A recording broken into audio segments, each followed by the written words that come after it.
दोस्तों स्वागत है आपका अपने यूट्यूब चैनल डुअल टेक में। आज फिर बात करें तो बहुत ही इंटरेस्टिंग वीडियो को लेकर।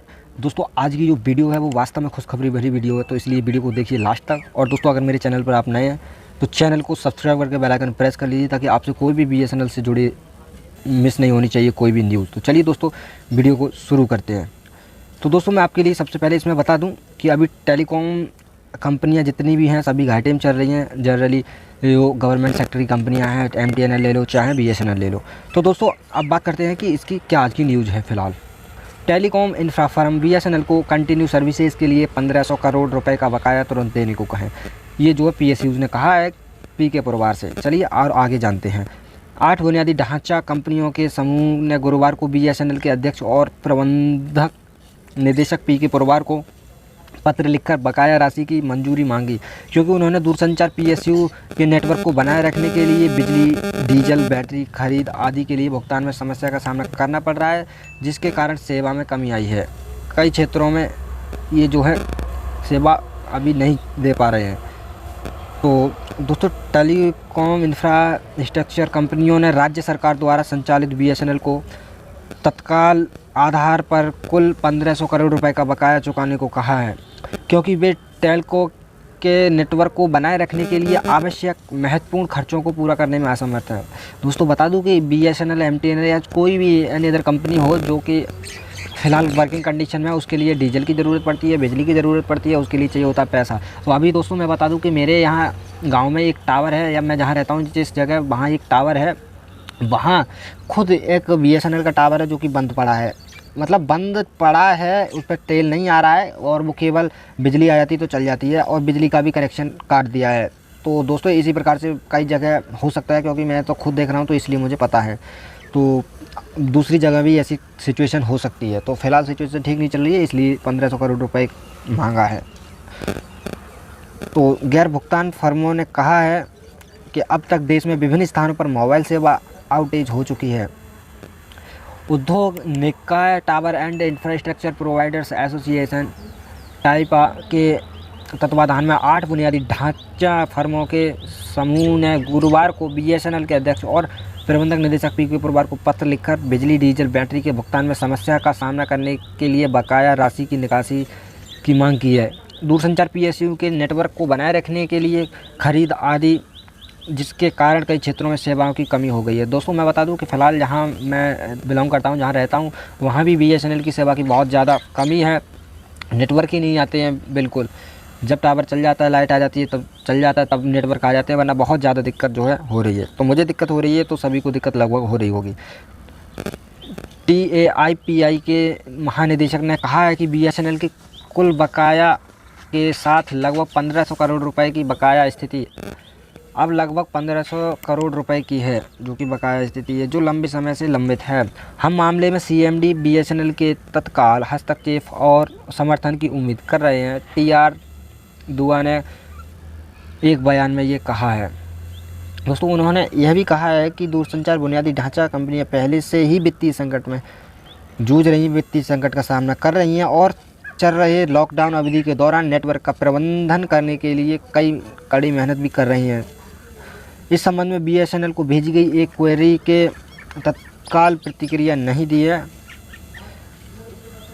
TAIPA ने Indus towers limited, ATC telecom infrastructure private limited, Bharti Infratel limited, tower vision limited, Sterlite technologies limited and space telelink limited, applied solar technologies और कोस लाइट इंडिया लिमिटेड की ओर से तत्काल हस्तक्षेप करने की भी मांग की है।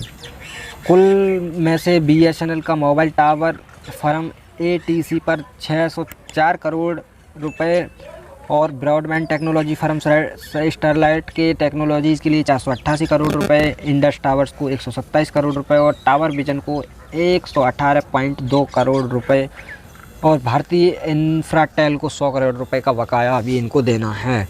दुआ ने कहा है, हमारे इंफ्रास्ट्रक्चर प्रोवाइडर्स रेडी IP एक सदस्य के बकाया के निकासी के संबंध में हस्तक्षेप और समर्थन की तत्काल आवश्यकता है, जिसके कारण सदस्यों को भारी नकदी का संकट सामना करना पड़ रहा है। दुआ ने यह भी कहा है कि टाइपा ने यह भी कहा है, TAPI ने ये भी कहा है कि टेलीकॉम इंफ्रास्ट्रक्चर कंपनियों को उन भूस्वामियों को किराए का भुगतान करने में समस्या आ रही है जहां बीएसएनएल साइट्स स्थापित हैं।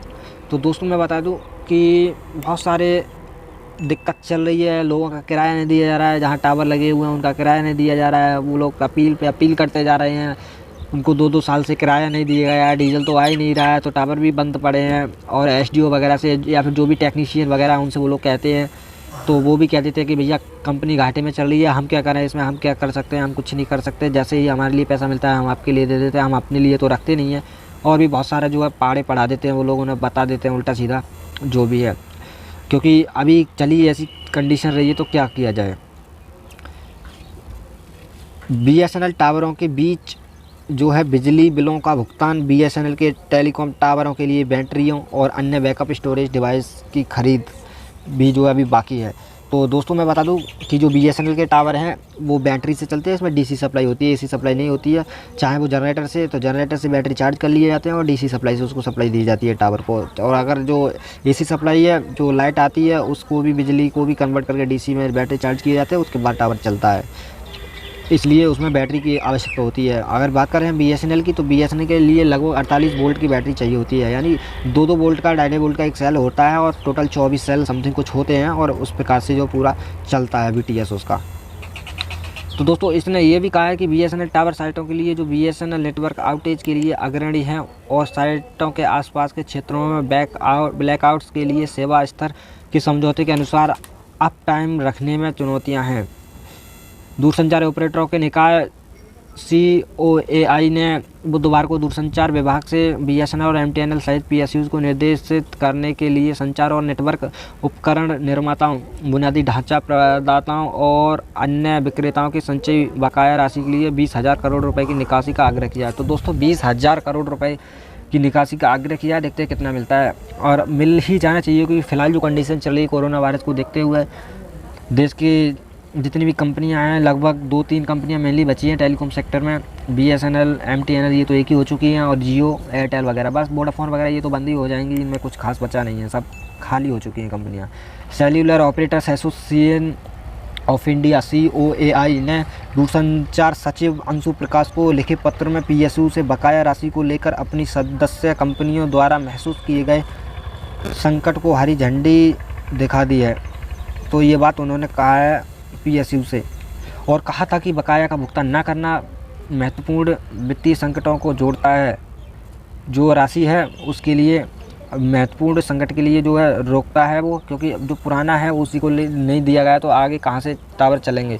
तो दोस्तों अगर जो पुराना पैसा है वो मिल जाता है तो ये जल्दी से चल जाएंगे टावर। हमारी सदस्य कंपनियां जो मौजूदा स्थिति में आर्थिक गतिविधियों को धीमा करने के कारण नकदी प्रवाह के मामले में गंभीर बाधाओं का सामना कर रही हैं। COAI ने कहा है कि इसके अलावा सार्वजनिक क्षेत्र की इकाइयों द्वारा अनुबंध प्रतिबद्धताओं में देरी और उल्लंघन का यह बहुत बड़ा कारण वैश्विक व्यापार की भावना के लिए हानिकारक भी है। राहत पैकेज के बावजूद अप्रैल-दिसंबर 2019 की अवधि में BSNL का घाटा 2.5 गुना बढ़कर लगभग 39,089 करोड़ रुपए हो गया था। सार्वजनिक क्षेत्र की दूरसंचार कंपनी ने पिछले वित्त वर्ष 2018-19 में लगभग 14,904 करोड़ रुपए का घाटा दर्ज किया है। लगभग 78,000 BSNL कर्मचारियों ने राहत पैकेज में सरकार द्वारा आर्थिक समर्थित स्वैच्छिक सेवानिवृत्ति यानी BRS का विकल्प चुना है, जिससे कंपनी पर वेतन का बोझ काफ़ी कम हो गया है। दोस्तों बता दूं आधे से भी कम अब जो है इसका चला जाता है। पहले लगभग 70% रेवेन्यू जो जनरेट होता था वो 70% चला जाता था सैलरी के लिए, अब जो आधे चला जाता है, लगभग 35 से 30% में ही काम चल जाता है। और दोस्तों एक बात और बताना चाहूँगा कि कोविड-19 की वजह से आप सब लोग घर में रहें तो ज़्यादा अच्छा है मेरे ख्याल से। तो दोस्तों अब बात करते हैं BRS के बारे में। तो BRS के सेकंड इंस्टॉलमेंट नहीं दिया गया है। तो दोस्तों फ़िलहाल अब मैं बता दूं, बहुत सारे कमेंट आ रहे थे तो मैं उनके लिए कहना चाहूँगा कि बहुत सारी डेट आपने बता दी। तो दोस्तों बहुत सारी डेट ही कंपनियां जो है दे रही हैं, लेकिन जो कोविड-19 जो कोरोना वायरस का जो लॉकडाउन चल रहा है उसको देखते हुए उसकी डेट फिर एक्सटेंड कर जाती है, फिर एक्सटेंड कर दी जाती है, क्योंकि कोई भी कर्मचारी ऑफिस में नहीं जा रहा है, क्योंकि लॉकडाउन का पूरा पालन करना पड़ेगा। इसलिए तो डेट 14 अप्रैल उसकी आई थी। बहुत सारे कह रहे हैं कि आप जो है गलत डेट बता रहे हैं। दोस्तों ये जो है न्यूज़ मेरे घर तो बन नहीं रही हैं, जो कंपनी बताती है मैं उसी को बता देता हूँ। अब कंपनियां भी तो जो है लॉकडाउन का पालन करेंगी, ऐसा तो है नहीं कि नहीं करें, कोई एक तो है नहीं, पूरा विभाग, पूरा डिपार्टमेंट बना हुआ है पूरे भारत देश में। तो दोस्तों अब जल्दी से कोई और डेट आती है तो मैं आपके लिए बिल्कुल बताने की कोशिश करूँगा। और अब सैलरी की 2 अप्रैल थी, अब उसका भी कुछ पता नहीं है। और दोस्तों अब तो मतलब कुछ ऐसा खास पता नहीं है, अब जैसे ही डेट मिलती है मैं आपके लिए अपडेट करूंगा, क्योंकि डेट मैं पहले भी बता चुका हूँ और जो कि कंपनियों ने डेट बताई थी। चलिए दोस्तों मिलते हैं एक नई वीडियो में। और ऑयल वगैरह जो तेल होता है डीजल का, टावर वावर का, वो जल्दी से मिल जाएगा, ये पैसा जल्दी से पास हो जाएगा लॉकडाउन से पहले ही। तो दोस्तों चलिए, अगर वीडियो अच्छी लगी तो वीडियो को लाइक करो यार, चैनल को सब्सक्राइब करो, बेल आइकन प्रेस जरूर कर देना ताकि आपसे कोई भी नोटिफिकेशन मिस नहीं होना चाहिए यूजफुल वीडियो का। चलिए दोस्तों मिलते हैं एक नई वीडियो, तब तक के लिए अपना ख्याल रखिए, बाय।